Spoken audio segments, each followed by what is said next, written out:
Sea Campers! My name is Audrey and I am one of your Sea Camp instructors. Today I'm going to be talking to y'all about conservation and what it all means. Conservation basically means the protection of toxic waste making its way out into our environments. We use a lot of these toxic waste in our daily lives. A lot of us have plastic toothbrushes, use plastic water bottles, or even the plastic grocery bags that we use at the grocery store. And there are a lot of other alternatives that we could be using to help lessen the amount of toxic waste we are putting out into our environment.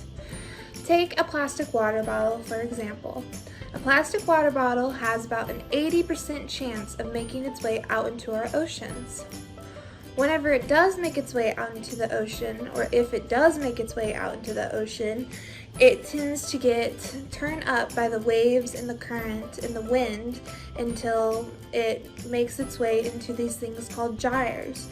Gyres are these mixture of currents that circulate in the ocean and kind of trap things in the middle of it.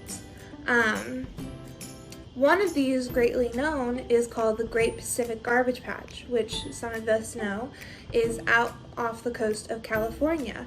It is one of the largest garbage patches that we have today. There are a lot of different gyres across our oceans, and a lot of them have smaller garbage patches.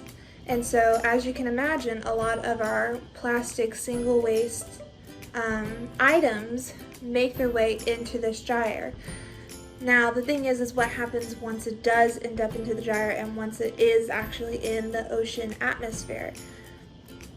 Once it makes its way, it attracts the attention of a lot of different sea life and kind of contaminates their world. Take that water bottle, for example. Once it's gotten its way into the gyre, it gets churned up and turned into teeny little pieces of plastic called microplastic or nanoplastic. Microplastic is about the size of the tip of your finger and no bigger than that typically. And whenever they see this, a lot of fish and other animals mistake this for food. And whenever they do mistake it for food, it makes their way into their stomachs and they can't digest plastic because it's not, shrimp or an other natural resource for their food. So it just sits in their stomach. And because there is so much plastic waste out there, what typically happens is a sea animal will fill its belly full of plastic and then will die off in the cause of so. So what I want to talk to y'all today is about ways that we can possibly reduce the amount of plastic you guys are putting out into the environment and how we can do our part to keep our environment safe and clean for people and animals.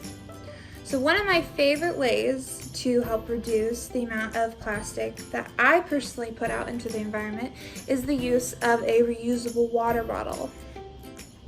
Another good switch would be at the grocery store. A lot of us end up using plastic grocery bags, but if you can find some reusable grocery bags, work great because that way you're reusing it over and over and over again. Same with the water bottle, and it just helps kind of reduce our impact on the ocean and its sea life.